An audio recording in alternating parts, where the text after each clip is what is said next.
Hello, hello, hello, and welcome to episode 7 of 40 Something Podcast. I'm your slightly disgruntled host, Trevor Shafer, and with me is my salty mate, Jerry Mullen. Good evening, gentlemen. Good evening. Uh, I want to go back to I wanted to bring this up on the show because I've been listening to the Grown Up Geek backlog that you have Mm-hmm. online, and I think it was episode 27 when we talked about Duke Nukem Forever because the episode's called For Never, Yeah. and we made a bet on that show that who would beat who the first time out was for $1, and I don't think we ever did that. We mean who would be like a death match? Yeah, me versus you Oh, for I know we played it a lot, me, you, and John. John. I don't think that you and I ever played I it. don't think me and you went head to head on it, so I think it was we'll always have to just think a three of about us. that going forward. Yeah. Yeah. Actually, Jack was playing Mortal Kombat. I call it Mortal Kombat 9. It came out in 2011. Last week actually, and he beat it on beginner level. And watching him play it, and then him and I played a couple rounds. It's like, damn, I gotta get with Jerry on this and see if the online still works because I forgot how much I fun that game is. I don't think the online networks will work because I think that was part of GameSpy, and GameSpy is shut down. Oh, good question. You want to know why I know that? Why? Because in another episode of Growing Up Geek, we talked about this. There's a lot of odd, like, if you start listening, I randomly listen to episodes as I'm laying down for bed, and I lived it, so if I don't get through it, it's no big deal, you True. know? There's a lot of, like, really, like, conversations that me and you are having now Mm-hmm. that were oddly relevant then, or vice versa. It's really strange, you know what I mean? But the one thing I will say about GameSpy is, from what I understood, when they used GameSpy for the very few PlayStation 3 games and a few PlayStation 2 games that they used it for, it was mostly for online friend matching. And not so much. It wasn't the servers that were running GameSpy, or GameSpy wasn't running the servers. It was the friends lists and everything. As far as I know, I could be an asshole and be wrong, which that's been known to happen from time to time. I heard something about it once or twice. So doesn't happen often, kind of like a solar eclipse, but it happens every once in a Yeah. while. Sun shines on a dog's ass once in a while, buddy. Yes. So, And if you're watching the video version, want to thank you first of all, but also you could see that we're being sellouts. We're recording this on May 4th, which is Star Wars Day. May the 4th be with you. So yeah. we had to So make. let's piss off all the geeks. May the 4th be with you. Yes.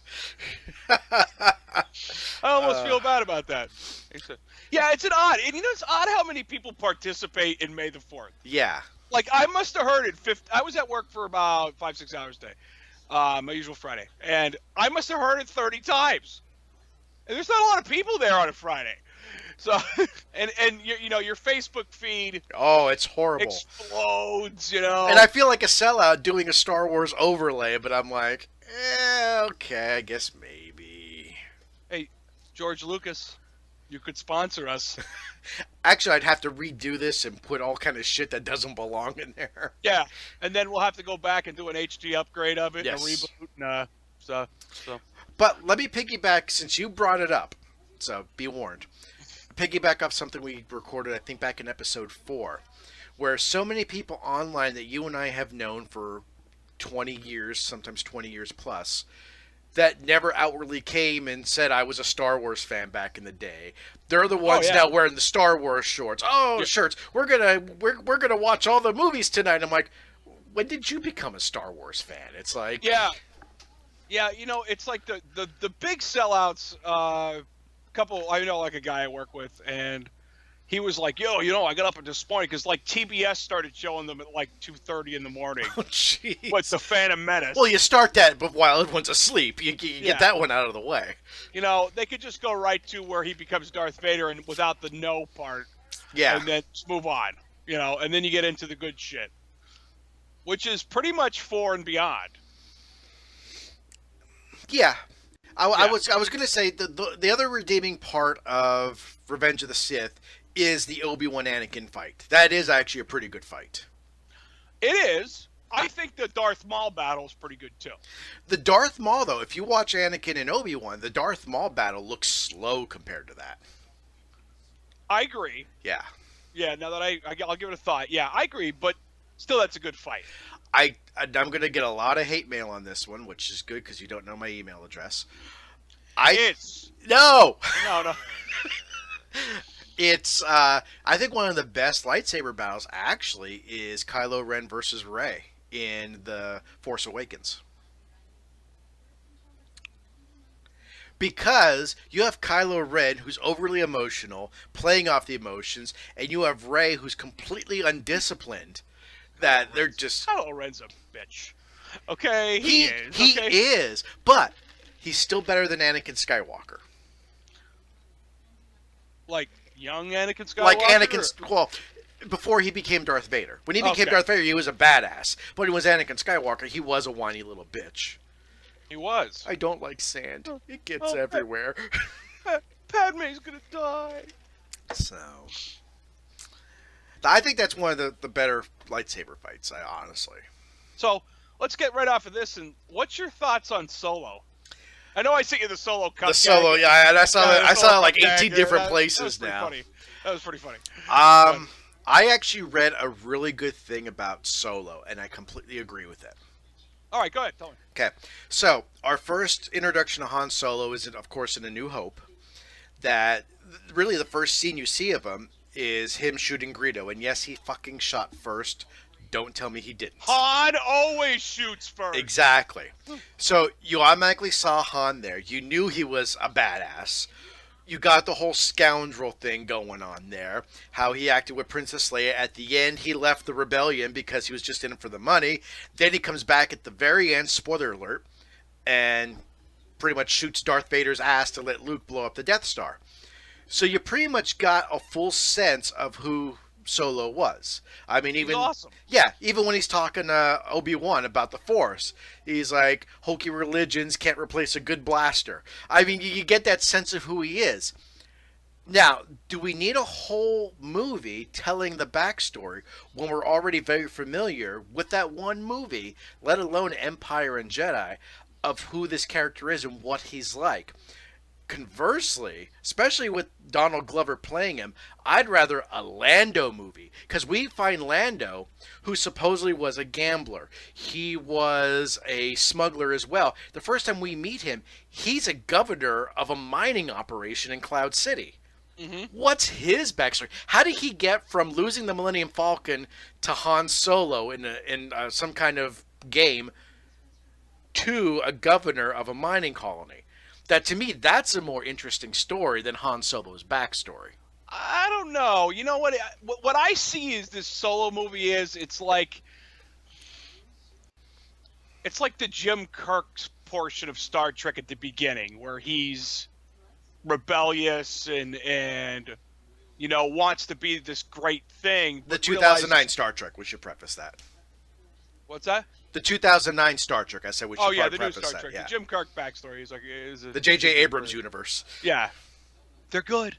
They're really good, actually. They're not bad. I like them. I really do enjoy them. The third one was a little weak. I actually thought the third one had the best writing. Nah. Really? I thought the third one was real weak. Honestly, after watching all three of them, I think the first one's the weakest. Nah, that's the... I know a lot of people did not like Into Darkness, and I loved Into Darkness. Wow, we got way off topic, because this is off topic. Jerry and Trevor. So I think I want to see that, because you want to know how he becomes like. You want to see how he gets the Millennium Falcon. Let's be real. That's what we all really want to see. We know how it happens, but we want to see how it happens. And what the hell is up with the Millennium Falcon? Doesn't it look longer? No. Is that my... Well, the Millennium Falcon, you know, it's basically, yeah, I know, Star Trek. It's basically a hand. Yeah. This is completely solid. So the space that goes in between here, at some point, it looks like it actually gets ejected. Which it's like an escape pod? That's all I'm thinking. It could be like some kind of escape pod. Yeah. But even if you look at the toys, I first saw it actually with the toys, when they released the toys. A mutual friend of ours who's bigger into toys than I ever was as a child posted pictures of it, and actually, there's two of our mutual friends that are like that, and I have a couple friends like that. Go ahead anyway. But they posted a picture of the Millennium Falcon that they got, and it is an entire solid piece, which I just thought is weird. Well, you know what? That'll be part of the story. I guarantee. Yeah. Well, you know what has to be in this movie? At least I hope so. What? Is the Kessel Run? It has to be in this, right? Right? Yeah, it has to be. Yeah. I don't know. It was like the most notorious part of the ship. Story about the ship. The worst part is George Lucas, when he wrote it, I don't think he ever realized, or no one ever caught on, that a parsec is not a speed or a time measurement. It's distance. Yes. So I want to know, will they fix that, saying the Kessel Run, he did it in under 12 parsecs? Like, did he find a shortcut? Because in the first one, you're led to believe, and even in the kind of the Force Awakens, when Rey mentions it, that it's kind of made to sound like a time factor. Yeah. That I hope they say it's like distance, like he found a shortcut somewhere, or popped through a wormhole really quick, Something. Yeah. Or the fact that they say Chewie's 150 years old in the trailer. I love that part. Mm-hmm. That's great. Well, I mean, I know they referenced him in other films. Oh, yeah. I get that. But I mean, really Wookiees live to like 400 or 500 years old. Yeah. Peter Mayhew won't. No. But will they show how Han met Chewbacca, or are they automatically going to come as a set when the movie starts?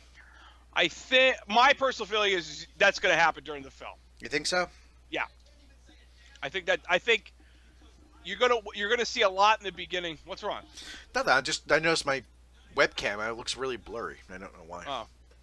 Because this is what I saw. Okay. It's great that the audio people are probably like, "What the fuck? What are they doing?" I think they're gonna have to do that in film. I don't think that could happen before. You know what I mean? Like they're gonna, like there's already clips of him younger than he is. Because the whole backstory originally in the extended universe for Han Solo was he actually applied to the Imperial Academy to become a pilot, basically a stormtrooper. Mm-hmm. And he left. I don't remember if he was accepted. I think he was accepted, but he did leave I guess you call them the Imperial Star Force. You never really hear what the pilots are called. But he did leave there and then became like a bounty hunter, which you kind of get in a little bit of the trailer when he meets Lando. There's this whole plan, and Woody Harrelson's there, and he's like, once you do this, you can never go back. Yeah, Woody Harrelson. I don't know. Yeah, I have my reservations about him being in the film. He's still riding on that "now you see me" train. And see, whenever I look at him, I just can't get past the white men can't jump movie. Because that's how I see him with the little flipped up hat and everything. And I can't see him past Californication. He wasn't in Californication. Or California. I forget. Where he was him and his girl were criminals. I can't remember what it was. True Romance. Yeah, maybe that's what it was. Yeah. Him and, what the hell's her name? What was that? Indecent Proposal? Yeah, Indecent Proposal. He was in with Demi Moore and Robert Redford. Yeah. So Demi Moore was. No, she's still hot. Anyway. Yeah. That's a. She's more plastic now than anything. That's okay. That's fine. I'm fine with that. When they did Charlie's Angels, the second one, when she was in it, the rumor going around was she spent, I think it was $150,000 to $200,000. Like, to get her teeth enameled, to get better implants, to have this done and that done to her body. It's like taking in a sports car for an overhaul. Yeah. I mean, all right, lift it up. Yeah. Put new shocks underneath there. Yeah. Change those tires. They're looking, that's just terrible. I apologize to any female viewer for that statement. That was pretty bad. Funny enough. I know. Again, off topic. So I took my truck in last week for a oil change, and I get that infamous call. Hey, we need to talk. Oh, no. So my car... Oh, yeah. So a $30 oil change quickly turned into a $1,300 bill, which I was like, I can't do that today. I budgeted $30 today. Yeah. So I need 4 new tires and 2 front struts. And anybody who knows us, we're not mechanically inclined.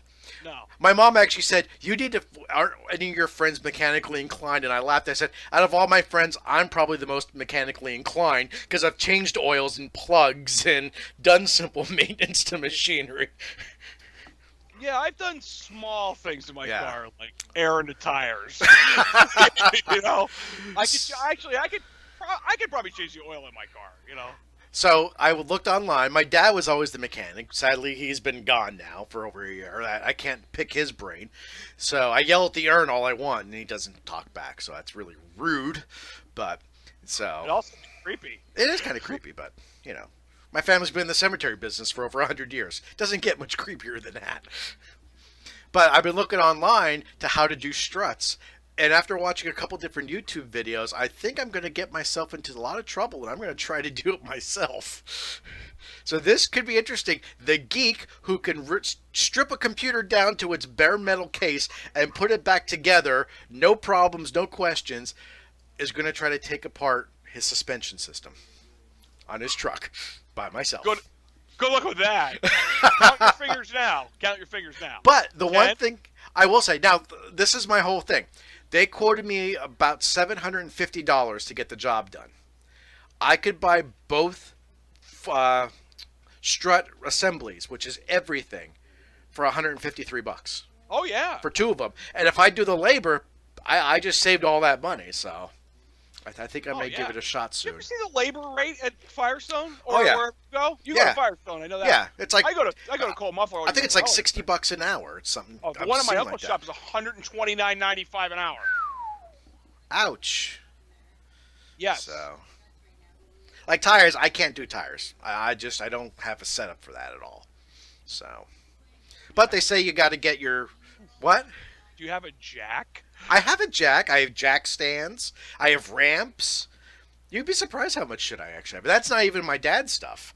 I actually have a bunch of that shit. If you have a jack, you could change your.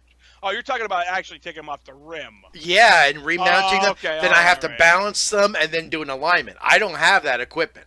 That's why I buy used tires for my car. So, I take it to a guy. $75 later, I got 4 nearly new tires on. The see, for Honda. me, there's two things in your car that you should always buy new: tires and brakes. Because that's going to save your life. Because that makes you stop. I know, but I'll tell you, like, I've always bought used cars.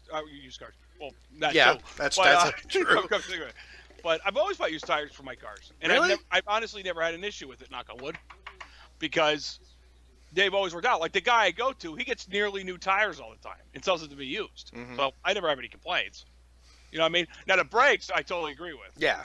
I totally agree with that. You know, every time I take my car for inspection, and there's, everybody's had the lick and stick inspection over the years. Sometimes you just need it to pass. I used to But- go to a garage that was like that. They'd look at me like, we could probably get by with just doing this. I'm like, just do that. It's not the garage I go to now, obviously, because that's a relative. Because he wouldn't let my car leave if it was unsafe, because he's good like that. But a place I used to go to would pull in. I'd talk to the guy for 15 minutes, have a cigarette with him. He'd scrape the thing off the window, put the new one on. This is before emissions. Emissions testing, Back They in the hook it up good to that day. machine. Yeah, that's a good thing. Yeah. I've had some cars that had emissions issues. I probably should be dead. That emissions test is such bullshit. If your car's over a certain age, if your car's semi-newer, they don't even test it. Well, there's a mileage requirement too. I think it's if you Yeah. do under 4,000 a year, I think it is, you're exempt. Yeah, well, So. that's the thing about my car is I only drive it to work and back, and Oh. occasionally up to. So I usually get the exempt on it Yeah. because I take her car everywhere. We do. I shouldn't say I do. We do. But that's such a bullshit charge. $35 to see if your gas cap is leaking.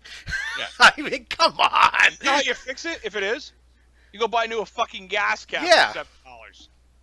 Seriously. I'll tell you a story about this, and this is the truth. I took my car for inspection before. I'm not gonna say where, okay? Because that's true. But I took it to a place, pulled it in. I said, "Hey, I need it inspected." I was going on vacation, and I didn't want the car on the street uninspected because cops they'll pick up on that and nail you. So anyway, long story short, I get my car inspected. Everything's good. Leave. Pull into the gas station next door because I'm thinking to myself, I got a quarter tank. I'm right here. Get it done. Open up the door. No gas cap. Like, well, maybe when they took it out, they never put it back on. So I pull back into the place, which is right next door to the gas station. I say, hey, you know what? You guys did my emissions test. I didn't get my gas cap back. Oh, let me go get him. Let me go get the guy that did your car. He goes, I'm not even kidding you. He goes, I figured your car was good. He goes, I didn't just put I have a pass cap I just put on the machine. Without pass cap. Oh. I said, how much for a new gas cap for my car? He goes, $25. I said, see you later. I'll go somewhere else. And I went down to like Pep Boys or something and bought a new gas cap, like a generic one for like $6. Well, I won't say the place that we went to, but my wife many years ago, she had a PT Cruiser that got sideswiped. And Cruiser? Yeah, and the passenger side, driver's side passenger door got crushed to the point you couldn't open or close it. Couldn't put down the window or anything. So I had it taped up, and we had to go through the court and everything else like that. And at the end, it was deemed no fault. Our insurance wouldn't cover it because they felt it was her fault.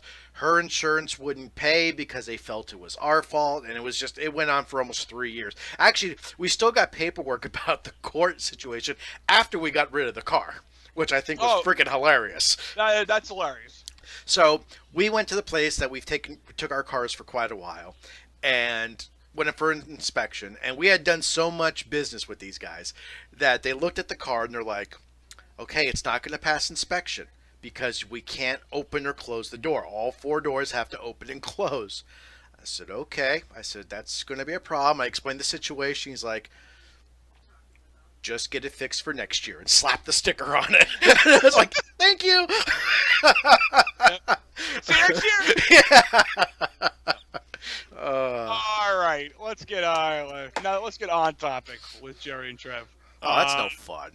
Yeah, I know, but we actually have. Actually do have. I actually contributed stories this week. I know, Trev. I'm so proud of you this week. Actually, I'll tell you why. It's this goddamn heat wave we're going through.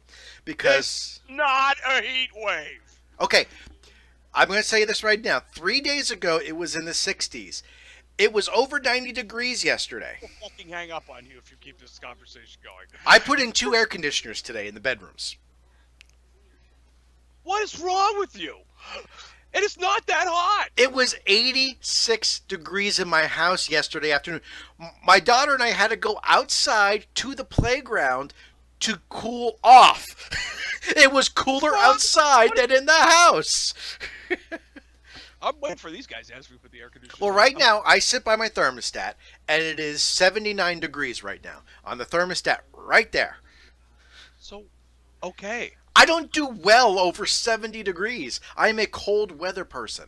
Neither bothers me anymore. Oh, no, I can't stand it. I just trip down on my skivvies when it's hot. So there's an image for all you ladies. And then, iBleach.com. I bleach. Brain bleach. But no, so I put the air conditioners. Window with a fan, and I'm good. You know, that's how I am. So I only have one in fan. A sweltering 90-degree heat all day, all night, all day. Yeah, of course I put an air conditioner in. Because we only have one box fan. I gave the other one to my wife. So last night it was so hot. I gave the box fan to the kids, stuck that in the window. And for the second night in a row, the wife and I are laying there practically naked going, don't touch me. Touch me and I'll cut you. You know? Because they were just sitting there both. Slice your throat. Yeah, both windows open, the ceiling fan on high going, I will kill you if you try to snuggle. And so I put do that shit on purpose to her. So the only reason you got stories, long story short, is I put air conditioners in, and after having the one in our bedroom cranked for about an hour, it was like, I say this tongue-in-cheek, but it was a nice balmy 78 degrees in there, as opposed to the 85 it was an hour before. Well, all right. I got to lay across the bed and actually, I even told my daughter, who for some reason the heat doesn't really affect her. She was watching TV in the living room all day. And I even know I had hers cranked. And I go, Daddy's going to go lay down. Leave me alone for a little bit. And I just did the whole X across the bed like, oh, sweet Jesus, this is good. See, but you know what? That's my problem with, and I know this sounds stupid, and it really is, but my problem with air conditioning is that... Don't say the money. Huh? Don't say the money for the electricity. No. Oh, okay. if it's hot, it's fucking hot. Okay. Yeah. Now I live with 3 women. I'll put that air conditioner on. The big one is always in my window. That fucking 12,000 BTU monster. It's always in my window. Yeah. All I have to do is take the plastic off it for the winter and turn it on. That's all I got to do. My problem with air conditioning is it's like this, okay? It's hot out, all right? You go out, you got to go to work, okay? It's 95,000 degrees out. You put that air conditioner on in the car, it takes fucking 10 minutes to get going, whatever like that. Then you're nice and cool, right? For that rest of your ride and work. What happens when you get out of that fucking car? Oh, it hits you like a cannon. It hits you like beyond. It's like a tank that they fucking paratroopered in. You know, Someone starts smothering you with a wet wool sweater as soon as you get out of that car. That's why I try to avoid it as much as I can. It's like you get tempered by it, and then you're fucked even worse. Now, see, that I will agree with when you're going from place to place, especially if I'm going to work. Because in the summertime, I work outside, so I have to get used to the heat. So I try to avoid the air conditioning, especially on the night I have to work.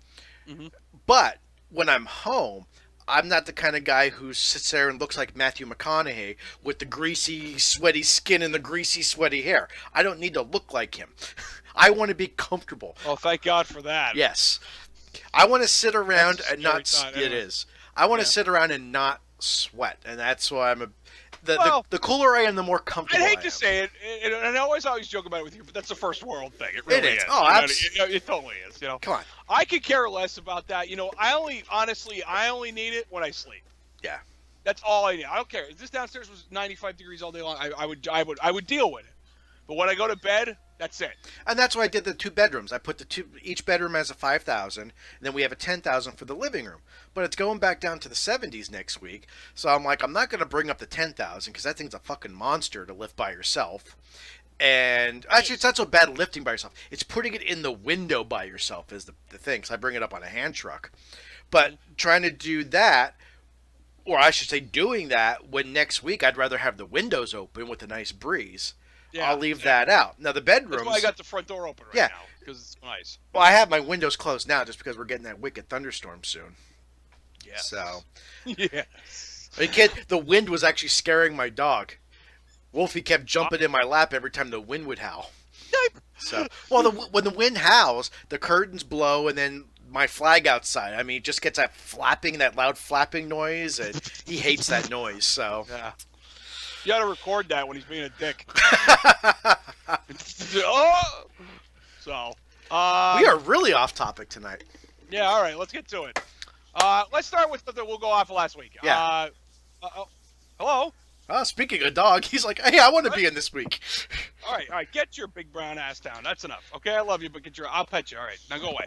All right, here we go. So let's talk about something we talked about last week. Sure. Ash vs. the Evil Dead got canceled, and then the legendary Bruce Campbell, who played Ash Williams, says, I'm retiring from playing the character ever again. I'm calling bullshit. Yeah, you know what? If they roll a truck full of money up to his house, yeah, I'm pretty sure he'll don the blue shirt. Yes, he will. I've I've never known someone who says they're going to retire from a character and is truly retired from that character when said character has basically made their career. Yeah. Oh no, I agree. He'll never walk. He'll never truly be free of Evil Dead. No, until he's actually dead. Yeah. You know. Don't be wrong. I loved Ash vs. the Evil Dead. It was great. It was a nice continuation of Ash's story, and there you go. What we need is another My Name is Bruce, though. They got to make a sequel to that. I got to be honest. That was a rough movie to get through. Oh, that's fucking hilarious. Now, another Bubba Hotep. Bubba Hotep was fantastic. That's hard to watch. See, wow, we are complete opposites on that one. Bubba Hotep's hard to watch. I don't know, because I see him as Ash. Yeah. So it's hard to see him as somebody else. I don't know. I liked him in, what was that, Burn Notice that he was on? Oh, yeah, you were big in it. I never saw that show. That show's really great. But Trev, that show's off the air, so you could binge watch it, like you said last week. Are you considering? I tried looking. I haven't found a complete version yet. I'd like to get the entire series of Briscoe County Jr. Ooh. Yeah. One season? Yeah, it was only one season. Yeah. It's like fight, but it'll never be Firefly. Okay, we're moving on. Why? I was not terribly impressed with Firefly. Okay, we're moving on. Yeah. It was okay at best. Yeah. Let's move. Yeah, Okay, we'll move on. Let's agree to disagree. I tend to like the horrible series that very few people have heard of, and like Earth 2. I loved Earth 2, and you probably never even heard of Earth 2. No. See? Hey, dickhead. Hey, don't call me dickhead. No, I'm talking about Schmucky with his fucking pig toy thing. Hang on. Dickhead. Stop it. Fucking asshole. Yeah, he's got this pig here. Of course, I bought this for him. Of course you did. Yeah. So he wants to play with you with it. Right now. You hear it? I hear it. It's fucking annoying. Let it go! Yeah, all right. Sounds like Kermit on the weekend. Talk louder. I'll be fine. Let's see. Trev, I saw Avengers Infinity War. Yeah, I haven't seen Infinity War. Like we talked about in the pre-show, I don't see me seeing it in the theater, I'll be honest. That's all right. Yeah. Because, you suck. But that's all right, because I really want to have a topic discussion with you, but, a spoiler alert kind of thing. But we can't because you haven't seen it, so. And I'm telling you, all the memes and stuff on the internet are absolutely true about it. When you walk out or leave, I saw it in the drive-in, but you leave the theater or wherever you see it, you will be like, holy fuck, that just happened. And see, for me, like we explained, I only get so many nights in a year that the wife and I just get to go out. That both of us are more excited to see Deadpool 2 than Infinity War. So we literally, because they're so close together, we have to pick one, and we both agreed on Deadpool 2. So what you need is to see both in one night. Dude, that's like 4.5 hours of movie. I'm sorry. You really just said that? How many times have you binge watched the show? That's different. That's at home. Ow! I gotta find a babysitter for 4.5 hours. That is next to impossible. Okay. All right, moving on. Now we talk about it. Well, we talked about. Sorry, I hit the mute on my thing. Can you hear me now? Yeah. Anyway, the other thing I have a problem with Infinity War, and I know this is. Go ahead, say it. This is going to be a first world problem. Oh, okay. But I gotta wait a year to see how it concludes. So? Deadpool 2, I don't have to. I could go laugh my ass off for 2 hours. What? That's not going to have a cliffhanger ending. You don't know that. I'm pretty sure. Because they already said pretty much what the next movie's going to be. So. It's going to be X-Force. Spoiler alert. Well, I understand that, but you don't know how it's going to end. You can't use that card. I'm calling it now. Let's move on. All right, so we're talking Marvel. Chris Pratt confirms that Guardians of the Galaxy 3. Yes. So I can't say anything. So let's move on. Yeah, I really can't say anything. Well, no. If you read the article, it did say that Guardians of the Galaxy Volume 3 will take place after all the events in both Infinity Wars. Yeah, but you haven't seen Infinity War. So obviously one of the Guardians of the Galaxy dies. I'm not saying anything. You just did without saying anything. Nope, I'm not saying anything. So. Okay. Anyway, yeah. I'm not allowed to. I won't say that. I do not want to ruin Infinity War for you. Okay. Please tell me you'll see it at least before the sequel comes out. Yes, I will. Because not 3 hours before you go see the sequel. Well, that is before. I'll be sitting there. I'll be sitting in a theater on my phone, going, "Shit! I gotta hurry up! You're like fast forwarding. Yeah. But okay, all right. Another excuse, and it is a bullshit excuse, is I still haven't seen 2 of the Marvel movies. I haven't sat down and watched Doctor Strange, even though we've owned it for like a year and a half, and we never got a chance to go see Black Panther. Doctor Strange is on Netflix. Yeah, I know. I just haven't got a chance to sit down and physically watch it. I always find something else better to watch. I shouldn't say better, because I'm sure it's pretty good. I just find something else that strikes my fancy at that moment. So. Plus, my wife watched it without me during her Christmas break, so it's not like something we could both watch together when we get into our movie kick. We'll watch a movie once a week, so. Well, yeah, I get it. And, I try my best to ignore, like, if we were going to watch a show together, because Kelly and I won't really watch movies together in the hall, but we will watch TV shows together. And in fact, I really don't watch TV anymore anyway. I stopped watching shit because like we watched all the CW shows, and we've talked about this before. Yeah. I have the life force to catch up on them now. I'm just like, yeah, the stories are great and all, but I'm like so many episodes behind now. I don't want to catch up. The one thing we're watching now, we watched 2 episodes last week. We're on, I believe we just watched episode 5, is Lost in Space on Netflix, which is actually damn good. Compared to the original? It's a completely different story than the original or the 90s movie.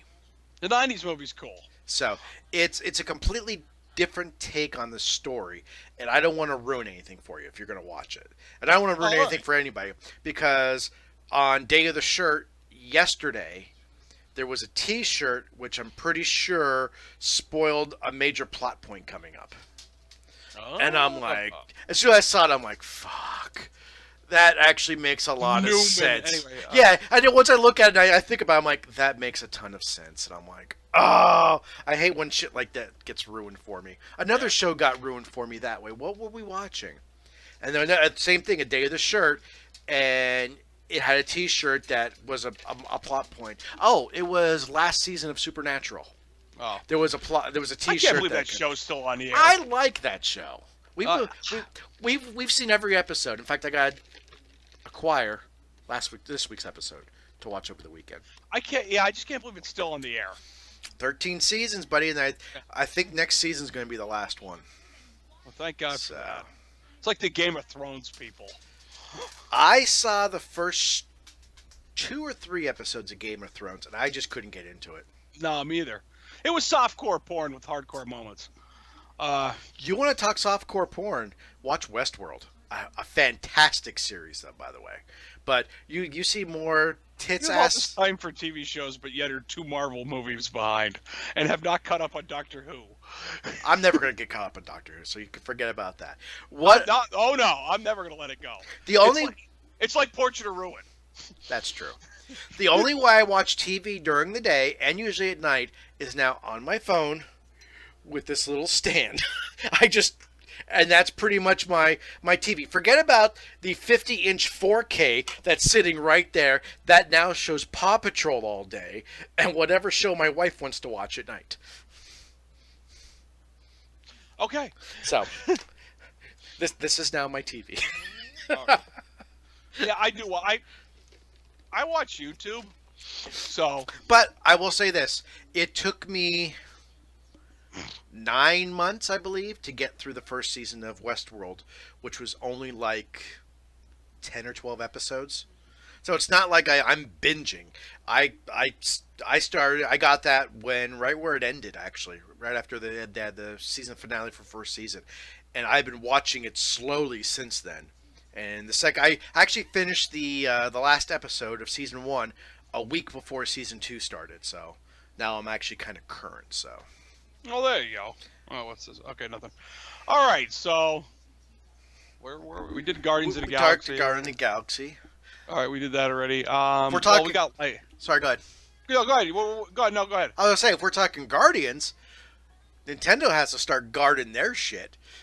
The Switch was hacked. An actual, not software, a hardware hack. Yeah, I did a Trevor on this article. I lightly perused it. Basically, there's a chip inside every single Switch from release day to now. So if you go buy a Switch today, it has the same chip. The only way to get around this is they literally have to redesign the Switch and replace this chip. Because what they figured out is you need a 32 gigabyte card, you need a USB 3.0 port, and a USB to C to USB 3 cable.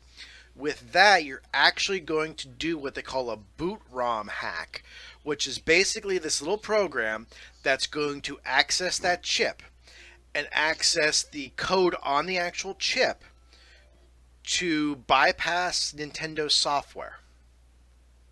Now, the only way they can actually fix that, you cannot write to these chips. These are ROM chips, read-only memory. There is no way to write these inside the Switch, so any kind of software update is completely useless. The only way to fix this is to physically redesign the Switch and put a different chip in there, or an updated chip. So every single Switch that's out there is never hackable. Gonna do. I don't know. They might, because already they've gotten, of course, the Nintendo emulators on there. The NES, SNES. They have a PlayStation emulator on there. And as of this week, they actually got the Dolphin emulator on there, which does GameCube, Wii, and Wii U games. So Well, it's a Linux-based hack, right? Is that what it is? no, it's actually lower than that. There's two different hacks. There's the bootload hack, which then allows you to put any software you want on there, and which there's not a lot of software on there now to put on there. But then there's another bootloader that'll actually boot the Linux kernel onto there. Oh, okay. So That's the part I was starting to read. So then you could actually turn the Switch basically into a Linux tablet, which then you can run any single program on Linux. So that opens everything up to all the different emulators. You can, I mean, it's got built-in Wi-Fi and Bluetooth. You can run Wi-Fi sniffers off there, Bluetooth hijackers. So you could have a little hacking tablet. So you could be at a party at the park, making you look like you're playing the Switch when you're scanning everyone's cell phone Bluetooth signals to try to do a Bluetooth hijack. Wow, you know a lot about that. I do. Don't ask why. Oh no. But in the year 2000, anyway. But the significance of this, regardless, is the fact that this is something that cannot be patched with software. So they could come out with a new firmware all day, every day to the end of time, and every single Switch out here can still be technically not hacked. It's actually really what they're doing is they're jailbreaking it. Just like you would with the phone. With the phones, you just bypass the operating system and you load your own shit on there, which is exactly what they're doing with the Switch. However, just like jailbreaking anything, like jailbreaking your phone or anything, there is a 50-50 chance of bricking it when you go to jailbreak it. So, user beware that you may take that $300 Switch and end up with a $300 piece of plastic. Paperweight. Yes. Paperweight. So... Hey, but when you buy your next Switch, you have an extra set of Joy-Cons, so there you go. True. And a dock. Hey, those docks are $80. I know, and all they are is a hunk of plastic. Yeah! Fuck! I don't need a second one, you know? I actually thought about getting a second one, and again, first world problems, is when I get my office finished, I'm going to hook up my Elgato's. And it'd be nice to have a dock down there that way I could do recordings of Switch plays. But... I'm not paying $80 for a fucking dock. I'll get extra cables down there, which I do have, and I'll just take the fucking dock here and take it downstairs. Yeah, take it. Why? It's really this... I mean, the Switch is great and all when you're using it with, off the dock. Mm-hmm. It really is. Because I'll tell you, Megan plays that Splatoon, too. Jack plays Doom all the time off the dock. Well, mostly because we're watching fucking Paw Patrol, but that's another story. You need to get her a tablet. She has a tablet. I know, I'm just kidding. She plays games while watching Paw Patrol. Well, there's nothing like multitasking. Because she has an Amazon tab. Then what's it called? Amazon Free Time. It's $3 a month, and she gets like an entire library of games and programs for free that she can just download. Well, and play. not for free. I mean, it's like it's $3 a month, but you're not paying per app. Yeah, no, that's true. So, and she could download them all on her own. She doesn't need a password or anything. So. That's how she got Sonic on there. She plays Sonic all the time. It's basically like Sonic Temple Run. No, that's cool. So, and she's good at it too, which is scary. Well, yeah, all kids are good at everything. But that's a good thing. If the next generation's good at things that we were okay at, we're doing the right thing. That's how I always saw it. So while we're talking about the Switch, I want to go off topic, if you don't mind. Today, I know you subscribe to him with your, 2,506 YouTube subscriptions. It's actually uncountable. You just subscribe to all of YouTube. Counting late 2005. But Metal Jesus Rocks came out today with his second Switch Hidden Gems video today, and it's mostly stuff that's on the eShop. And I'm a big fan of the eShop, except for one thing. Now, this is all like the WiiWare stuff. It's all homebrew games or any developer. It's not like uh, the Virtual Console. So I Yeah. lost that there. So it's not Nintendo licensed games. These are third-party games, independent developers, ports from other. Like they do a lot of Neo Geo ports for some reason. But here's my thing. That Neo Geo license must be cheap or something. We'll Yeah, get into that later. The games are like $8, but yeah, we have another story about that. Yeah. But so most of these games that are on there, I mean, they're cheap. They're almost all under $20. In fact, I just bought one a couple weeks ago for $4, and it's a fun little hack and slash game. But all of the art styles. Now we're in 2018. Everybody wants to do the whole 8 and 16-bit thing. Yeah. And it's really, really run its course. It's like I am so sick of seeing these new games that have 8-bit and 16-bit graphics, except for like the lighting effects on the weapons and stuff like that. It's like, okay, we get you want to be old school and retro. That's the hot thing right now. But come on, just do something else. Just Yeah. you know. That was like I got a game on the PS4. I think it was last year called Zero Drifter, and it was like an 8-bit platformer. It was nice. It was like an 8-bit it was like an 8-bit Metroid clone platformer kind of thing. It's kind of strange, but it had, instead of moving from screen to screen, like Metroid would or Mario would, scroll right, scroll left. This thing lets you go into the background and foreground. So it was a neat concept, but Kind of like the Virtual Boy with Wario. yeah, exactly. Yeah. That's perfect. But it didn't need to look 8-bit. Yeah. It just didn't need it, And that was like there was Steam World Dig. That game was fantastic. Looked about 16 bits, maybe at best 32. I have seen that game. I didn't buy it because It's it a looked. ton of fun. It is. It's a ton of fun, and it's easy. It's like Dig Dug, isn't it? Well, it's like Dig Dug with like light RPG elements. Oh, okay. Like very light, And it's not even like leveling up. It's just like buying equipment. That's it. But I remember like I downloaded it like 5:30 in the afternoon. It was a couple of Christmases ago I got that game. And my brother was in. And he sat down with me, and by 10 o'clock we would beat it. And it was just me playing it the whole time. But it was a lot of fun. But it didn't need to look like that. Yeah. That's another case of that, And I mean, I'll be honest. I mean, I don't know if these things, our phones, have brought down the quality of independent games that everyone wants to make a mobile game. In fact, one of the games that Metal Jesus showed was a mobile game. It was a free-to-play mobile game, and they took out all the free-to-play stuff, and it's on the store. And you could tell by the graphics it was definitely like a phone game. But, I mean, we have all this technology around. I mean, this thing doesn't. The iPhone 8 Plus does not need. Same thing with your iPhone 10. Does not need to run 8-bit graphics. My son plays Mortal Kombat 10 on this all the time, and it looks fucking amazing. Why do we need 8-bit? Why do we need more pixels? I understand it's a hot thing. It's retro, but if you want to play that, there are thousands upon thousands of real retro games. Go play Sega Master System, Sega Genesis, NES, SNES, PC Engine.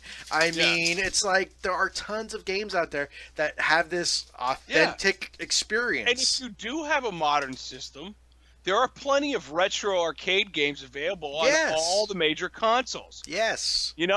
Like I was going through the PlayStation Store a while back, just sticking around. I was just, once in a while I get curious to see what's really on it. And they have a whole arcade section on there, which I didn't really know about until somebody told me about it. And there's like Pac-Man and Galaga and Dig Dug and the Double Dragon 1 and 2, and it goes on and on. And this is about Double Dragon 4, but we'll forget about that. That was just a mistake. Oh, I like that game. Really? I do. Yeah, I like Double Everything Dragon. I saw about it just said it was glitchy as hell. Yeah, but so was the original. Moving on. Yeah, you fucker. But it's like also, you go on the Switch and it's like you got a lot of Nintendo's back library in there. Yeah. It's coming, not in there yet. No, it's going to the be. ones I saw, oh yeah. They need a service like Netflix. That's what they need. Well, Boogie2988 was talking about that. I hate him. I know you hate him. I actually like him. But he was saying now that the Switch is hacked and people can start putting whatever emulator they want on there with all the ROMs. I mean, you and I have RetroPies. Mm-hmm. I have a 128 gigabyte card in my RetroPie. It's barely half, it's a little over half filled, and I have probably a dozen complete libraries from systems on there. And it wouldn't be hard to do the same thing on a Switch. Like he said, pretty much the same thing. This is Nintendo's opportunity to offer a Netflix-like service, $10 a month, and you have access to X amount of games per month that you can play. And then the next month, there's a new set of games. And the month after that, there's a new set of games. Here's my problem with that, okay? Nintendo has, as we famously have said it on this show and previous shows, all they do is resell your childhood to you. But if they do that as a service, and say you get Contra, and you play Contra on their service, and you really like Contra and you don't want to lose that, then you should have the option for, say, $5 and buy Contra and make it part of your library. But every game should be, I'm not saying every game, a good portion. It should be like 200 games a month that are free to play with your subscription service, and every month they change. That way, if you want the game, they're going to make sales because of that, because people are going to find games they like that they don't want to lose the following month. I think it should be more like this. $20 a month. You play. Now, it's just Nintendo's library. Yeah. Just Nintendo's library. You get access to anything in their back catalog from the N64 and back. Mm-hmm. So you're going all the way back to even Famicom, disk system shit. Okay? $20 a month. I would even go GameCube and back. GameCube's not a retro system. I don't know what you're talking about. I still have 16 years old, buddy. Yeah, I don't care. No, it's not. No. Anything from N64 and back, $20 a month, you can play anything they had. It's perfect. But absolutely perfect. You're talking first-party titles only, right? No, I'm talking anything in there, anything that Nintendo legally could put on. Okay, so let's just say it that way. Any licensed Nintendo game. Yes. Okay. Which is most of the NES library. And see, I don't think people are going to pay $20 a month for that, because that's more expensive than any other game service out there. It's more. Is GameFly still around? I know GameFly was never that expensive. GameFly was like $17 a month for one game. Exactly. It's. That's fucking stupid. But I think, I'm just saying as their entry level, it's not $20. $20 as an entry level is pretty high. Even with PlayStation Plus, you get your games, they're not charging $20 a month. It's $50 for a year. All right, so what's a nice round number? I think $10 is your butter zone. Because think about it. We pay $10. That's because you want it to be $10. No. No, I'm just kidding. What do we pay for Netflix? $9.99. So, well, not anymore. But we did. We did. It's $13 now, but... Really? Yeah. Wow. Anyway. At least for me it is. I have the 4K and the 5 streams at a time because I need the 5 streams in this household between tablets and TVs. You ought to be like, you ought to take that off them one day and see what happens in the house. Oh, God. It's burned down. You come home. Are you kidding? The internet actually went down last week for about 10 minutes, and you swear to God the house was on fucking fire the way they were running around and screaming. Yeah. Like every so often, my router needs to be reset. You know? I don't know if that happens to you. I don't know why it happens to me. Like once every so often, you just got to reboot it. And you would think I took food away from them. It's hilarious. The best is my daughter, when she's watching, like, say, Doc McStuffins, that's online streaming and not on the network, that as soon as, again, she's my little girl. She's just like Daddy. She freaks out when it stops and starts buffering. Like, Daddy, what? It stopped. Daddy, stop. Did you do that? I'm like, no, honey, that's just buffering. I'm sorry. See, that doesn't bother me. I grew up in the days of when buffering was a thing, and it don't bother me. Well, I still have 2 real media movies that have been buffering since 1996. Yeah. Real player. Oh yes. But to get back, Netflix $10 a month, Hulu $10 a month. Um, was it Redbox streaming service? That's $10 a month. At $10 a month that's a nice little throwaway where Yeah. it's only $10 a month. You work that out. It works out to what? I mean, not pennies a day. I don't want to sound like Sally Struthers, but it works out pretty cheap. Sally fucking Struthers. When she was relevant, Is she still alive? I have no idea. Remember she was on Tailspin? Let's move on. But I think that's their butter zone. If they could do that, you get, say, 100 to 200 games a month. Every month it's a different cycle. I think you're limiting the 100 to 200. I don't think you should do that. I think it should just be $10 a month. Here's the library. Have at it. But there's no incentive there for extra purchasing. It's $10 a month. Here's why I say this will work. Okay. You ready to hear my theory behind Absolutely. it? The WWE Network. Okay? Uh-huh. I'm not a wrestling fan anymore. I was back in the day. WWE Network is $10 a month. Mm-hmm. Okay? Now you get, I think, the past 30 days of all their wrestling shows. And they have a lot. They have more than what we had as kids. Mm-hmm. Used to be like Monday Night Raw, that was it. And then they had SmackDown, and now they have like NXT and all these other shows. I don't even know. And then they have their own fucking reality shows and shit because reality show. So, but you also, with that $10 a month, get the $60 to $70 per pay-per-view in that. So it's $10 a month. Like if you will go on if you had a dish or whatever, Mm-hmm. cable or whatever, it's like $60 or $70 for one of those pay-per-views, like WrestleMania or the SummerSlam or whatever like that. If you just wanted to watch it then. But if you have the WWF network, it's $10 a month, no matter what. Okay. I'll counter your point.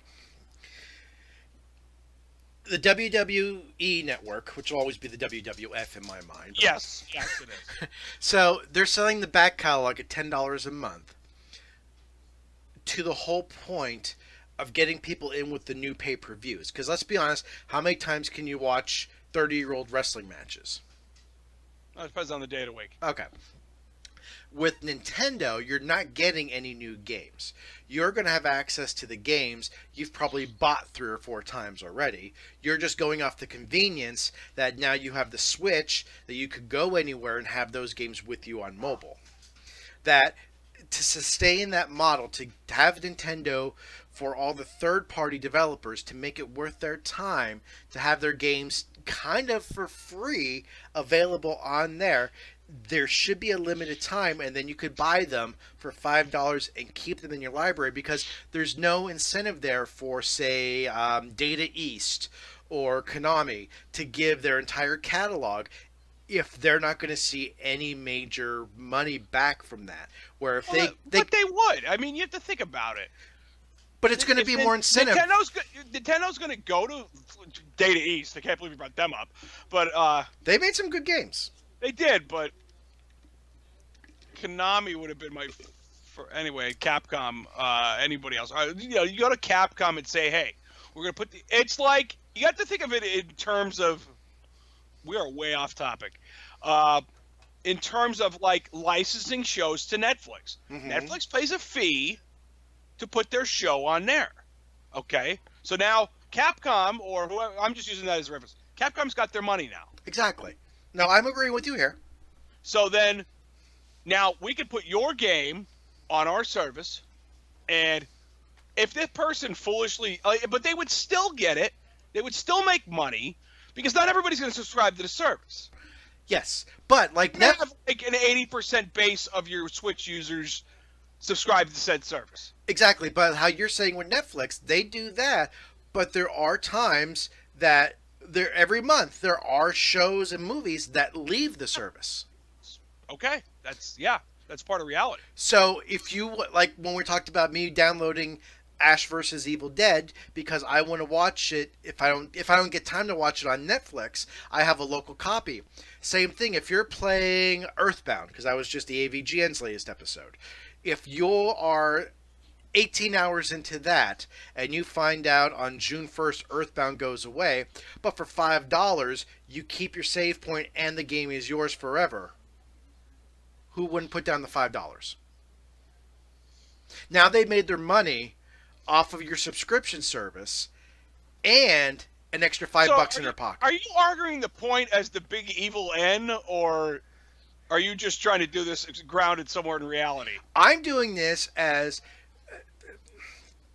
the best value for your money. But you're arguing for them to take more of your money.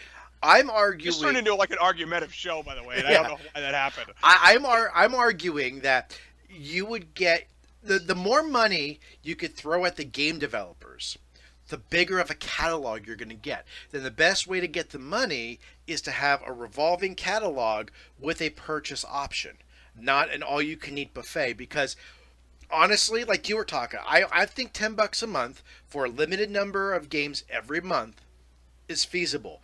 If you want to go your way, again, I think you're absolutely correct. You're going to be looking at a $20 entry fee. And I don't think a lot of people are going to pay $20 a month to have access to, granted, thousands of games, but let's be honest, that they could download off the internet right now for free. Yeah, this argument's kind of moot on that anyway, because, I mean... But it's not moot. I have every single game that I would ever want to play on my RetroPie, but if I'm going away on vacation, I'm not going to take my RetroPie with me. But I'll put my Switch into the little case I have, throw it in my bag, and play it in the hotel room. Why wouldn't you take the RetroPie with you? Have you ever seen a hotel TV? A lot of times they fucking block all the HDMI ports with their little bracket. They do that on purpose. Because you have to buy their pay-per-view movies. I've had that a couple times at hotels. That's fucking lame. It is. Yeah. All right, let's get off this. Okay. Let's agree to disagree. Let's agree to disagree, yeah. That will not be the name of the show. No, we already had that. All right, we already had that. So while we're talking about Nintendo and Sony and all this crap, the FTC gave Sony, Microsoft, Nintendo, and quite a few others 30 days to get rid of their illegal warranty voided for move stickers. I found this article pretty late, actually 3 hours ago. I never even heard of it. So I could, kudos to you for finding it, because this was all news to me. Yeah. So on the back of your PlayStation 4 and other famous hardware, and it's also from HTC, Hyundai, Nintendo, Microsoft, and the computer manufacturer Asus. Or Asus, I'm sorry. Asus. Well, it is Cinco de Mayo, so Asus! Asus! It's almost Cinco de Mayo. It's like an hour and 25 minutes to kill each other. Who's Zeus? Father of Olympus? Anyway, wow, that's pretty bad. I think we found the episode title. This letter places you on notice that violations of the Warranty and FTC Acts may result in legal action. So essentially, it's illegal for them to put that sticker on the back of your systems that say warranty void if damaged. It's like, don't pull this tag off my mattress kind of thing. Which is great, because they've argued this for years, that if you're leasing the hardware, like our phones now, we don't pay for our phones outright. We lease them per month. It's a lease-to-own program. Mm-hmm. So technically, my phone, I'm paying X amount of dollars a month. AT&T still owns my phone until I pay them back. When I buy a PlayStation 4, I'm paying that $300. That hardware is mine. The software is not mine. The software is leased, and it's more licensed. But that hardware is mine. I should be able to rip that open and do anything I want, and you shouldn't care. As long as I don't touch the software, you shouldn't care. And they've argued for years that no, it's their proprietary hardware.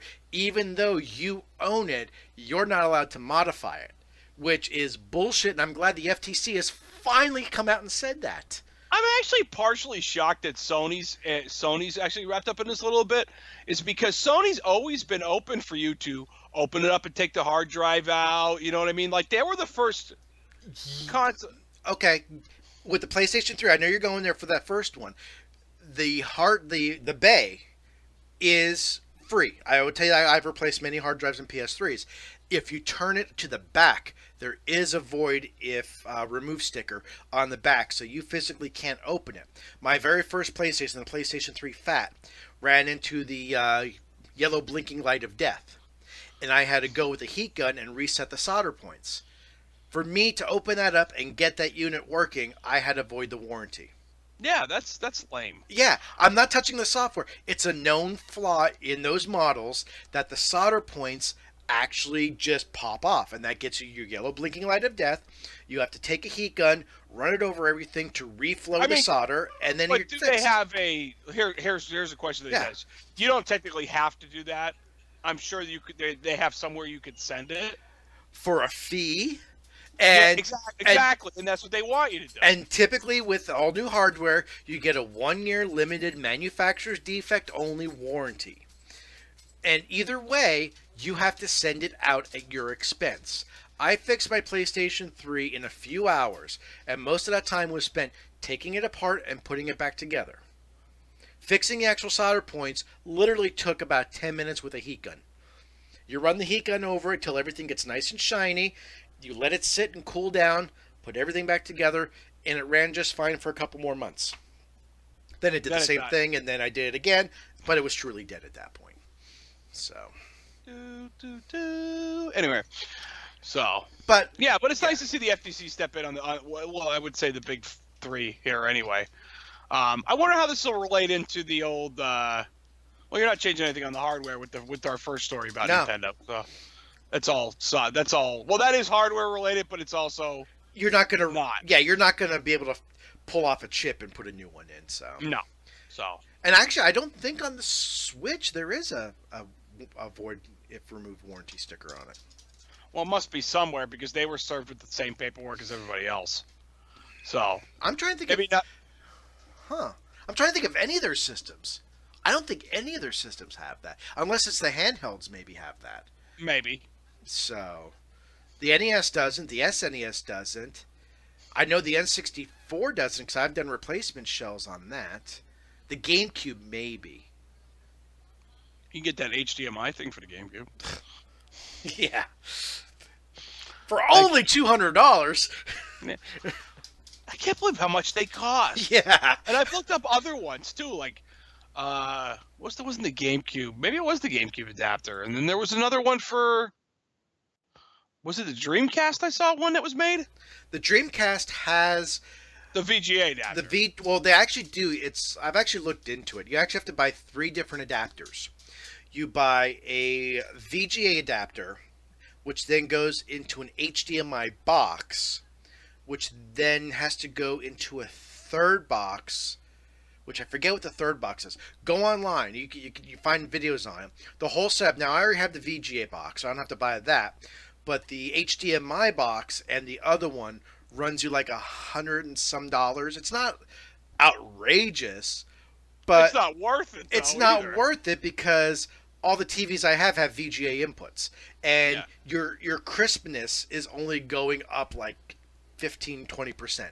It's more of a convenience for anything else. And both my TVs have the VGA adapter. Come to think of it, I should just get one.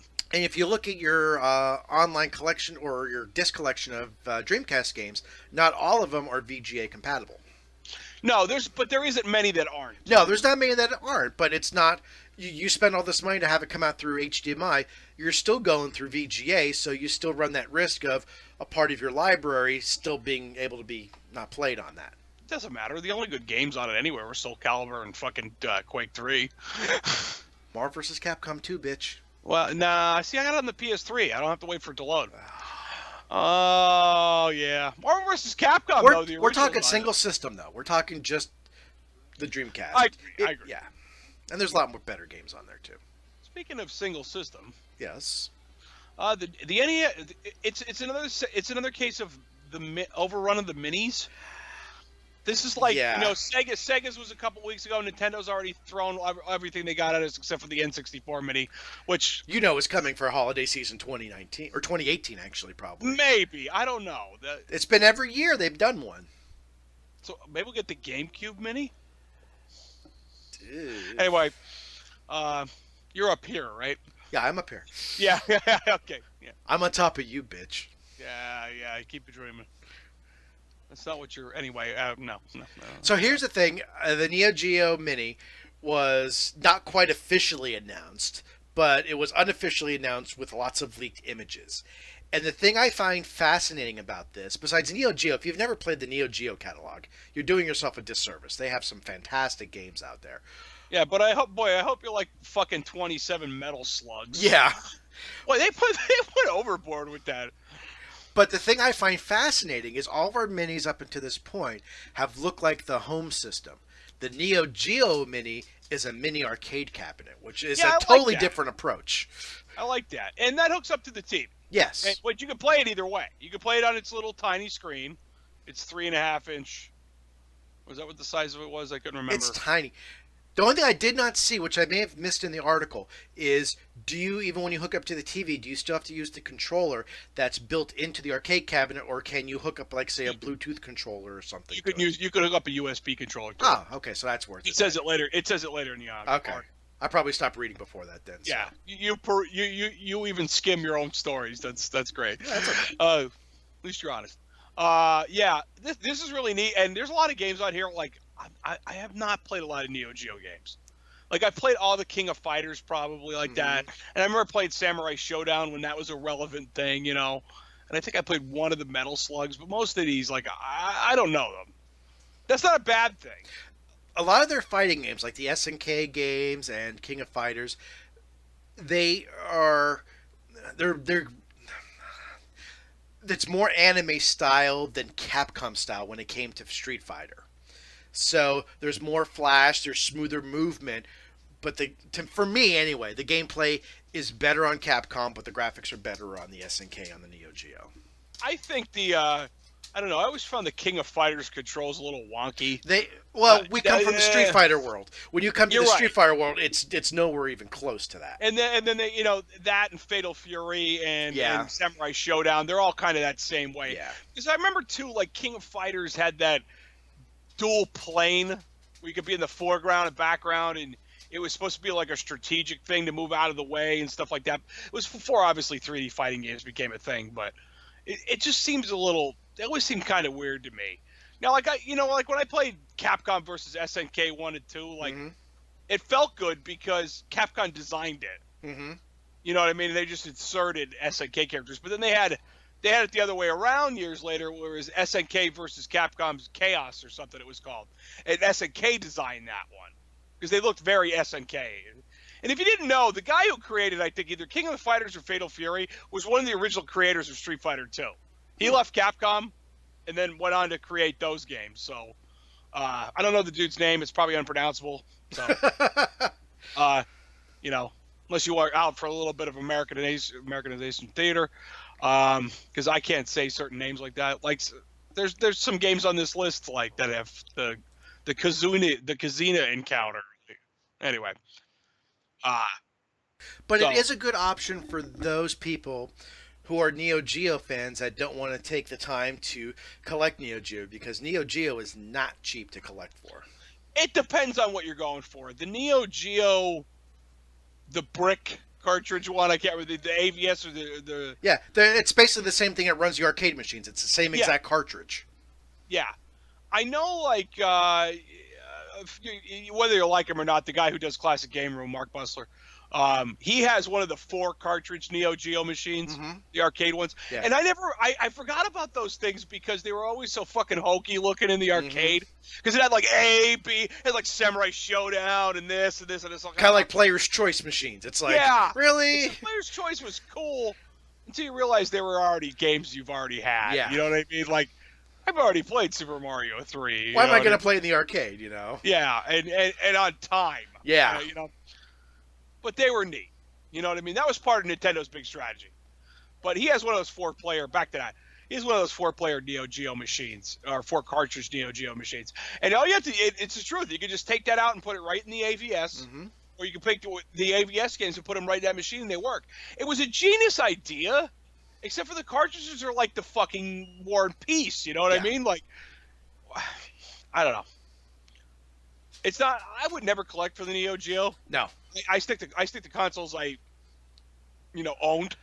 Yeah, I can honestly say, I mean, of all the consoles I own, the only ones I would probably buy that I don't currently own is I would probably buy another N64, and kicking myself in the ass, I'd probably buy a Super Nintendo, considering I had a brand new one in box I sold many years ago that I never should have.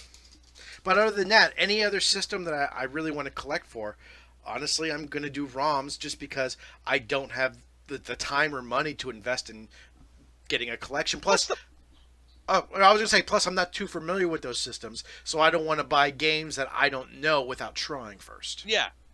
Plus the physical space you need. Yes. You know what I mean? Like, Yes. a console itself doesn't take up a whole lot of room. No, but you got to worry about the connectors. I didn't say that. I just Okay. said having a spot for it on Yeah. your entertainment stand or desk or whatever is totally fine. Like, have you ever seen Mike Matei's setup? Yeah. From Cinemassacre, that he had. I mean, his console table has just cables coming out of everywhere, going into this box and that box, and then for the older systems to play on a modern TV without any kind of lag, you have to have a frame meister, and the frame meisters are like $200, and to get rid of the input lag, and it's a lot. It is. It's a ton. That's why I say I only collect for systems and games that I absolutely love. Yeah. So, because the only systems I really collect for now is the PS2 and the Dreamcast. Because NES, I'll be honest, I've bought one NES game in the last 15 years, and because it was one of those childhood games that I never owned, I borrowed it from all my friends. Other than that, I'm okay with emulating a lot of the other games that I don't have, because I have pretty much all my favorite games I have on cartridge. yeah. So I have like a small collection of all the ones I love. Yeah, that's what I have, and I'm okay with that. You know what I mean? Like, I'm always looking for a really nice cartridge of the original Metroid. Mm-hmm. And because I never owned the game, I always rented, or like you said, borrowed it. I rented, I think, more than I did anything. But because I had passwords, so I didn't really have to worry about its. I didn't even know what that was at the time because it wasn't really like a thing. Saving it. Yeah. Still had Zelda that did it, but not all the games had it. I mean, Zelda was the only one for years until Zelda 2. No, Final Fantasy had it. The original. Oh, that's true. Yeah, you're right. I forgot about the game. Final Fantasy 1, the slowest RPG of all time. I see it. That came with the biggest book of all time for the NES. The thing was like a small novel. Yeah. And the map you got. So first game you got with a map, and you're like, why do I need this? And then you start playing the game going, holy shit, I'm glad I have a map. Man, I'm glad I have this. So. And the Duke Nukem speedrun you sent me? Yes. I've seen that before. Have you? That's fantastic. And it goes along with the other one, the Mega Man 2 one I sent you, that both these speedruns completely are reliant upon clipping inside the game. And it's like, I never knew the clipping was possible in Mega Man 2, and I never knew some of the stuff in Duke Nukem. That the shit he was doing, that you hit this at a certain angle, and then, what was it, you jump up, then duck, and then when you hit the ground, you jump again, and you start clipping through all these walls in Duke Nukem. It's like... Well, that's how they avoid the shit for the shrink ray. Like, there are certain moments in Duke Nukem 3D where you have to get hit by the shrink ray beam to go through small openings. Yeah. It's a mechanic of the game. And there's a way to break it. Yeah, and he was showing on the Duke Nukem. Now, this is Duke Nukem 3D, the original PC game, that the one level, right in the beginning, there was a hidden exit that you had to know exactly where to hit, and just shit like that. I mean, I never got into speedrunning PC games, but it was just like all these years and never knew about half this shit. And the way he was talking about, if you hit certain clips in certain ways, it actually jumps you like to the next episode. Yeah. Because it gets confused. Because I was watching that, and I had the volume low because my wife was in there too, and she was doing something else. I think she was reading something. So I had the volume kind of low, and when he's like, "Oh yeah, this game is completely broken," and I'm like, "Why is he saying it's completely broken?"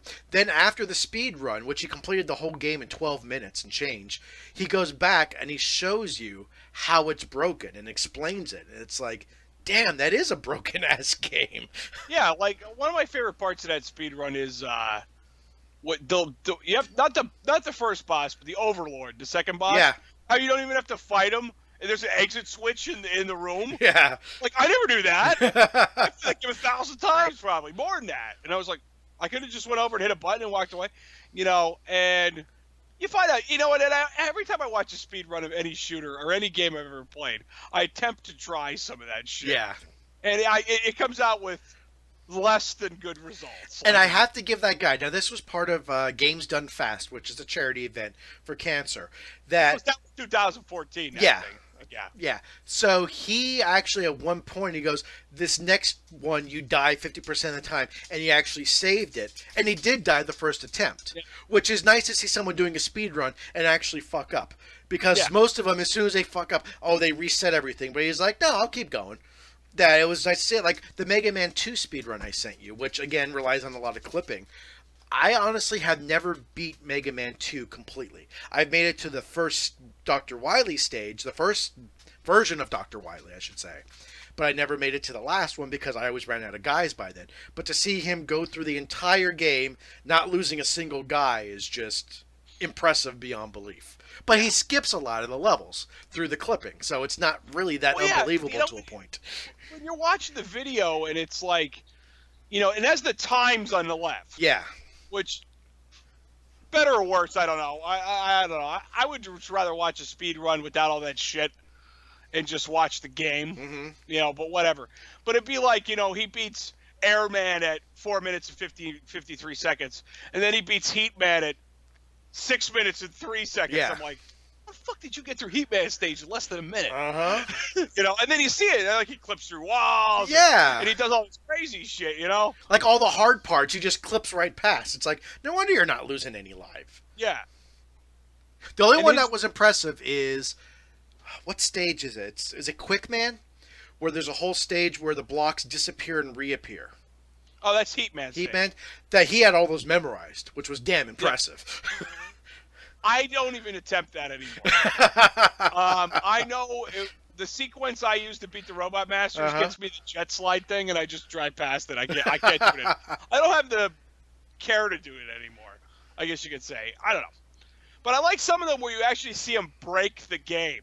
Yes. Like, he's going. You could see the wrong screen is loaded, but he's going through the correct one, and it's all screwed up. And then all of a sudden, it resets itself. Yeah. And most of the time, the resets in his favor because he's right outside the boss room. Yeah. Or I love it when he goes to the boss room, and to get through there, you have that little corridor. Well, he's all the way at the top of the screen. He's not even in the corridor. It opens up, and he drops down in the middle of the boss battle. Yeah. I mean, some of the bosses like that work to advantage to him. Like there's one in Wily's stages, whatever, that you have to have one. You're not supposed. Well, you can. You can't.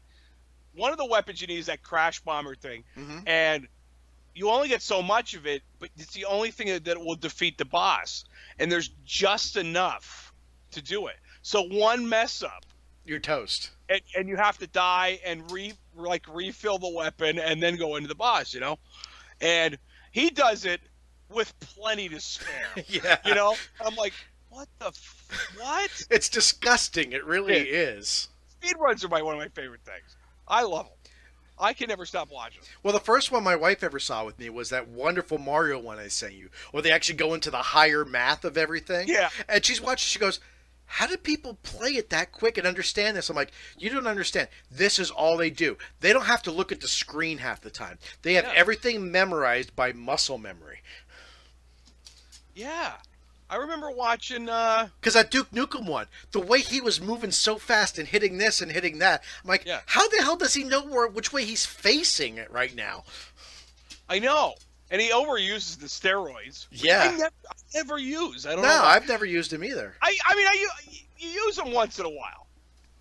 And that's fine. He doesn't have to crawl. I think my son likes crawling behind me. Oh, that sounded horrible. I apologize. Yeah. I apologize to most of the world for this statement. There's my boy. Yeah. Anyway. Let's all go to the... Anyway. But I think like those speedruns, I can watch them all day long. I love them.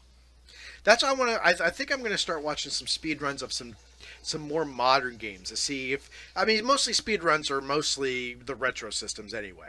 I'm curious to see if anybody does speedruns of any kind of modern games. Oh, sure they do. Do they? Yeah, Super Mario Odyssey. So,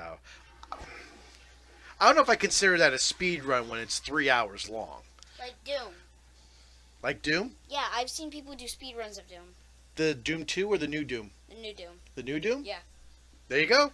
There you go. From the mouths of babes. Yeah, I was just gonna say the same I exact saw thing. a video that said the whole Doom in 28 minutes. 28 minutes? Yeah. Yeah. You have to send me that video. Well, I have to find it first. Chop chop.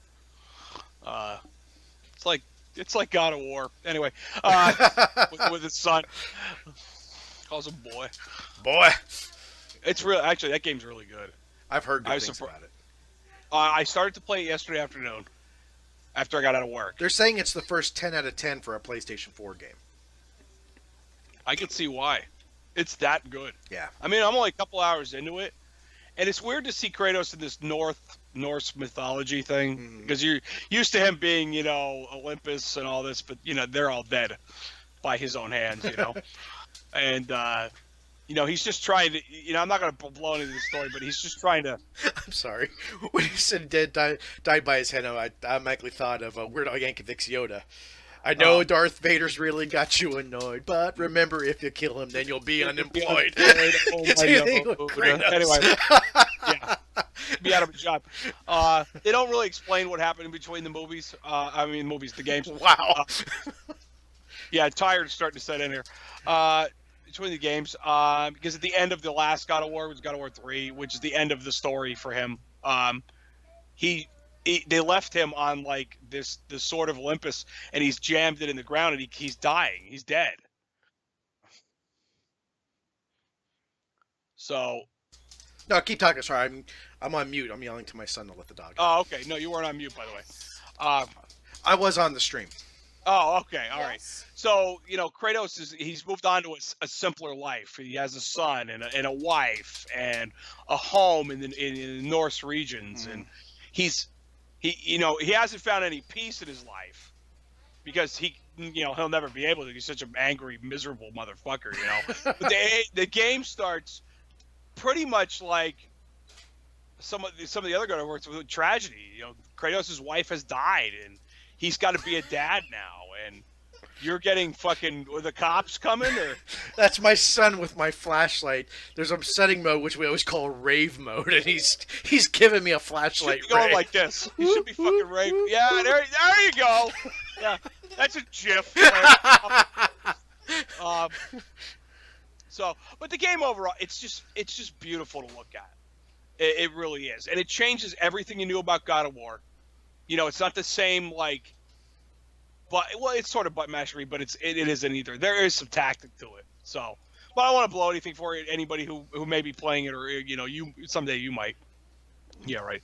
I'll be honest. You lent me the God of Wars, and I played.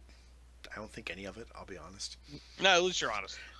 So, but my game time is smaller than your dick. Let's put it that way. Ooh, that's payback for something way earlier than tonight.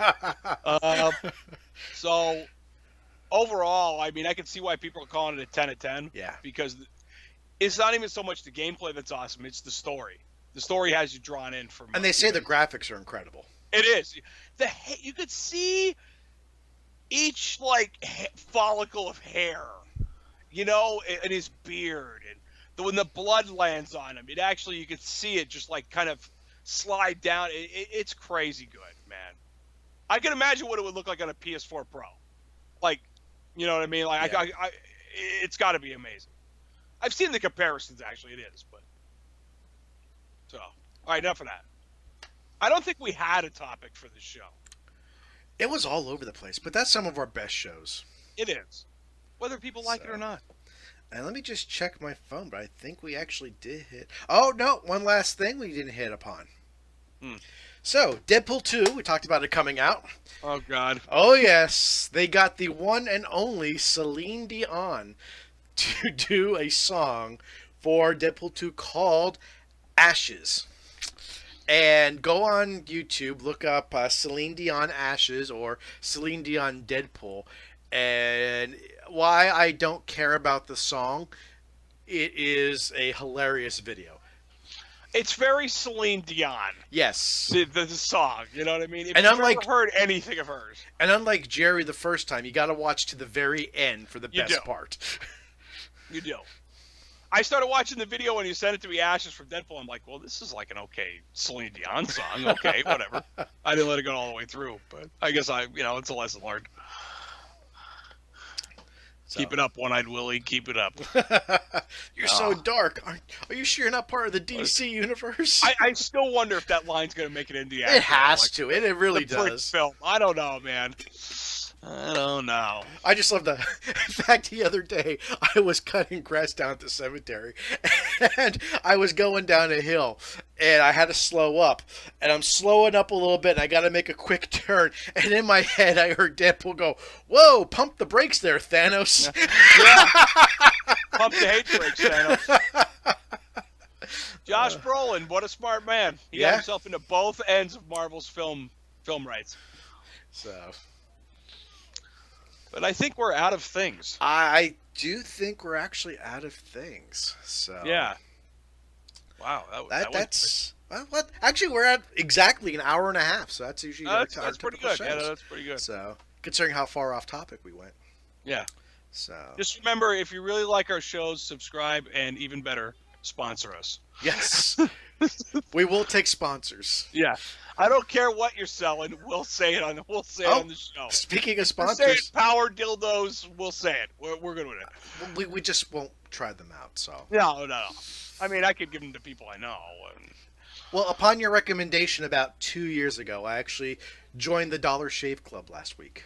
Oh, the Dollar Shave Club is great. So, you know what? My only problem with the Dollar Shave Club is I'm not a consistent enough shaver. I'm not. I actually haven't had a razor in almost 2 years because I use it so little. I was hanging in my shower caddy and the blade completely rusted. And because I don't shave that often, they actually don't make that razor anymore, so there's no replacements for it. So I just threw it away. And now that I got rid of the beard and just doing the goatee, sorry for hitting the microphone, I wanted, it's okay. Yeah, I wanted to start shaving again. And a little ad came up in my Instagram for Dollar Shave Club. And so I did the classic, which was the razor, 4 blades, and the full-size shave butter. And then the great thing I thought was you could put it on hold. I don't need blades every month. So I put on hold for 3 months. And I'll get my blades in 3 months rather than every month. But it was $5.30 with free shipping. You can't buy a razor and any kind of shaving material for $5.30. See, but I stopped using like shaving creams and butter years ago. I just shave in the shower when it's hot. I don't have a mirror in my shower, so. Yeah, we've talked about this somehow. Didn't we have a body groomer episode? Anyway. What's that, buddy? Cole climbed onto her little hamster house and then climbed onto her wheel and then was doing this. Well, here, come here. For those of you on video, what was your hamster doing? What was that face she was making? Yeah. There's another GIF. Yes. She was on top of her wheel. Yes, Cola is my son's hamster, so. Yeah. For those of you wondering why. I have Caleb the guinea pig. It's okay. People are probably wondering, why is Cola jumping on a house? A can of Coke. Yeah, just bouncing. Smash! You know? What's that, Burger King? Actually, KFC. My wife was at a band fest all day, and she was hungry, but she's a soda snob. She doesn't drink Pepsi, and that's what KFC has, so she gives me her soda when she goes there. She doesn't drink Pepsi? She only drinks Coke.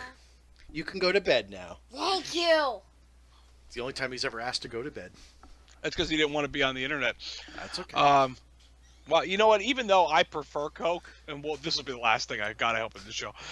Even though I prefer Coke, I will drink Pepsi if it's there. I'll drink either. I prefer Pepsi, but she actually will. When we go to a restaurant, she'll actually go, "Do you have Coke or Pepsi?" And if they say Pepsi, she goes, "Okay, I'll have an ice water." Yeah. She actually won't even. And she'll be the person I always wanted to see is Pepsi okay? No. Yeah, exactly. Yeah. She's actually said that. Life, she's actually like if she was lost in the desert and she finally finds an oasis and it's a Pepsi venue, she'll go, "I'm good. I'll find another one." You know. Just give me death. You know. So I'm not the only one with first world problems. My wife has them too. Everybody's got first world problems. So you know what I mean? I have to wear pants. That's a first world problem. And we thank you for that. We really do. Yeah. Well, you only see from down. Well, I on the video, I got the, I guess you could say the short end of the stick because my screen is wider than it is tall, so you Yeah. literally just see my chin down or chin up. You don't even see the top of my head. If chins could kill. You have more well. chins than Chinatown. Yeah. It's a hell of a lot of Wong numbers. I I was watching Hudson Hawk this week. think All that's about it. So, like Jerry said, rate us on iTunes, give us a star, give us 5 stars, write a review. Check out our website, 40somethingpodcast.com. There you could stream the episodes for free. You don't even have to go onto iTunes if you want. YouTube, all the links for every episode on YouTube is on the website. Also, don't forget you can listen to us through any Amazon Alexa device. So You're so proud of that. I am. I have them. You're so proud of that one. I love my devices. So Yeah, I know.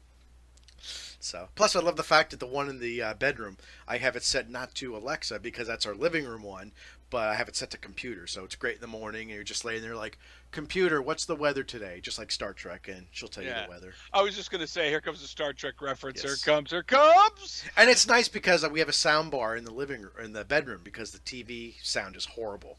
You take it above like 10 and it rattles the casing because of the TV so old. So I have that hooked up. The soundbar is Bluetooth, so I have that paired to the Echo. Yeah. So like I'll just turn that on, and my daughter and I will have a dance party because I'll just start playing the Amazon music. So Yeah, you're gonna have to make up a GIF of you dancing before. That's got to happen. Yeah.